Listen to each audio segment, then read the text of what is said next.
ஜென்ம ஜென்மோ ஜென்மி ஸ்ரீ சரண் ஸ்ரீ பாக்ய சாய். அனைவருக்கும் சாய் சுப நமஸ்காரங்கள். நிலக்கோட்டையிலிருந்து சாய் உமேஷ்.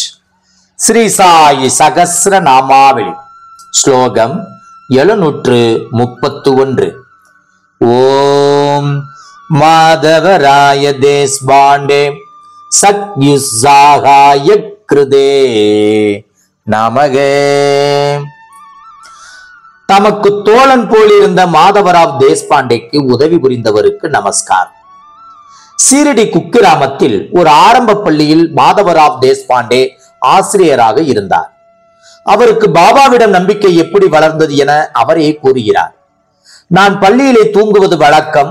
அருகில் இருந்த மசூதியில் தங்கிய ஒரே நபர் பாபா இருந்த போதிலும் இரவில் மசூதியில் இருந்து ஆங்கிலம், இந்தி போன்ற பல மொழிகளில் பேசப்படுவது செவியில் விழும். பேசுவது பாபாவாகத்தான் இருக்க வேண்டும். அவரிடம் அபூர்வமான சக்திகள் இருக்க வேண்டும் என நான் அவரிடம் விசுவாசம் கொள்ள ஆரம்பித்தேன். பல முந்தைய பிறவிகளில் அவர் தம்முடன் தொடர்பு கொண்டதாக கூறி பாபா அவரை தமக்கு நெருங்கிய சபாகவும் தொண்டராகவும் வைத்துக் கொண்டார். அவரை பாபா செல்லமாக ஷியாமா என்று அழைப்பார். பாபாவிடம் விசேஷமான உதவிகள் பெற விரும்புபவர்கள் பலரும் பாபாவிடம் தங்கள் கோரிக்கைகளை ஷியாமா மூலமாகவே முன்வைப்பார்கள். தக்க சமயத்தில் அவர் பாபாவிடம் பேசி பக்தர்களின் விருப்பங்களை நிறைவேற்றும்படி செய்வார். ஷியாமாவுக்கு ஏதாவது பிரச்சனைகள் ஏற்பட்ட போதெல்லாம் பாபா அவற்றை தீர்த்து வைத்து உதவி வந்தார். ஸ்லோகம் 732. ஓம் மானபமானயோஸ்துல்யாய நமக. புகழ்ச்சியையும் இகழ்ச்சியையும் சமமாக நினைப்பவருக்கு நமஸ்காரம். புகழ்ச்சி, இகழ்ச்சி போன்ற இரட்டைகள் சரீரம்தான் நான் என்று எண்ணி வாழ்பவர்களே சாரும். நான் உடல் அல்ல, மனம் அல்ல, அழிவற்ற ஆத்மா என்ற உணர்வை பெற்று ஆத்மானுபவத்தில் நிலைத்திருப்பவர்களை எந்தவித இரட்டைகளும் பாதிக்காது. பித்துக்குழி பக்கீர் என சில கிராமவாசிகள் இகழ்ந்து சிறுவர்கள் அவர் மீது கற்களை எறிந்தபோது பாபா சபிக்கவில்லை. பின்னர் உயர் பதவியில் உள்ளவர்கள், தனவந்தவர்கள் என பலரும் வந்து ராஜ உபச்சாரம் செய்து வழிபட்ட போதும் பெருமிதம் கொள்ளவில்லை. மௌலானா ஜாவர் அலி இஸ்லாமிய மத நூல்களை கற்க தன்னுடன் ராகாத்தாவுக்கு அழைத்து சென்று சீடனாக அவருக்கு பலவித சேவைகள் செய்த போதும் சலிக்கவில்லை. பின்னர் சீரடி கிராமவாசிகள் அவரை திரும்பவும் சீரடிக்கு அழைத்து வந்த போதும் மகிழ்ச்சி அடையவில்லை. பாட்டே போன்ற சிலர் அவரை தூற்றிய போது மனம் நோகவில்லை. பின்னர் அவரிடம் வந்து தஞ்சம் புகுந்து சிறந்த பக்தர்களான போதும் மகிழவும் இல்லை. ஸ்லோகம் 733. ஓம் மார்க்க பந்தவே நமக. வழியில் உறுதுணையாக இருப்பவருக்கு நமஸ்காரம். வழி என்றால் நாம் இவ்வுலகில் ஒரு இடத்திலிருந்து வேறு இடத்திற்கு செல்லும் வழியோ அல்லது ஏதாவது ஒன்றை பெறவோ ஏதோ காரியத்தை சாதிக்கவோ என்ன வழி என்பதோ மட்டுமல்ல.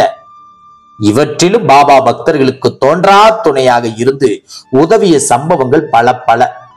முக்கியமாக நல்ல கதி, சத்கதி, மோட்சம் பெற வேண்டும், சம்சார சூழலில் இருந்து தப்பிக்க வேண்டும் என்பதற்கு நிச்சயமாக ஒரு குரு வழி தெரிந்திருந்து பிறருக்கும் காட்டக்கூடிய வல்லமை படைத்த ஒரு குரு மிகவும் அவசியம் என்பது பாபாவின் சித்தாந்தம். ஒரு சமயம் தீட்சித்தும் வேறு சிலரும் பம்பாய்க்கு செல்ல பாபாவிடம் அனுமதி பெற வந்தார்கள். நீங்கள் போகலாம் என பாபா கூறிய போது ஒருவர் எங்கே போவது என கேட்டார்.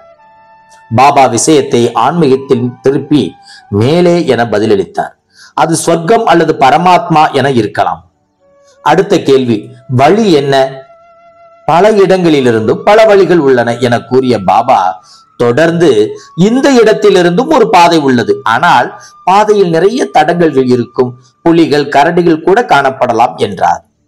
தீட்சித் வழிகாட்டி இருந்து விட்டால் என கேட்க பாபா அப்போது கஷ்டம் இருக்காது, தடங்கல்கள் விலகிவிடும் என கூறினார்.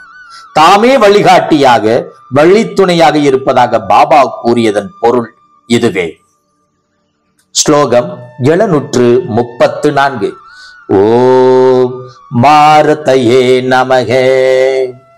மாருதிக்கு நமஸ்காரம். ராமாயணத்தில் மிக முக்கியமான ஒரு கதாபாத்திரம் பனுமன். மாருதி ருத்ரனுடைய அம்சம் என கூறப்படுகிறது. அவரை சுக்ரீவன் போற்றுகிறான், ஸ்ரீராமன் புகழ்கிறார். கடலை தாண்டி சீதா தேவியை கண்டுவிட்ட மாருதியை உன்னால் நானும் லக்ஷ்மணனும் ரகுகுல வம்சமும் தர்மமுமே காப்பாற்றப்பட்டு விட்டோம் என புகழ்ந்து அவருக்கு எந்த சன்மானம் அளித்தாலும் போதாது என கருதி மனமாற அவரை தழுவிக் கொள்கிறார் ஸ்ரீராமன். ஸ்ரீராமனுடைய பட்டாபிஷேக வைபவத்தில் சுக்ரீவன், அங்கதன் என வந்தவர்கள் யாவருக்கும் ஸ்ரீராமன் தன் கைகளால் பரிசுகள் வழங்குகிறார்.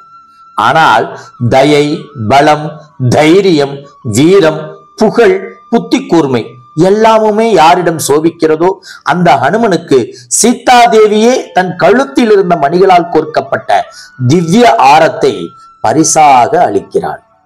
அன்னையிடமிருந்து பரிசு பெறும் பாக்கியம் கிடைத்தது ஹனுமனுக்கு.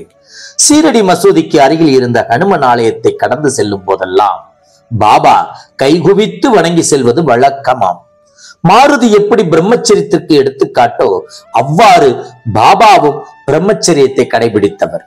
எடுத்த காரியத்தில் வெற்றி பெற எல்லோரும் அனுமனை துதிப்பதை போல் பாபாவையும் பலர் துதிக்கின்றனர். ஜெய் குரு சாய். நற்பவி சாய்ராமா. ஜெய் குரு தேவதத்தா.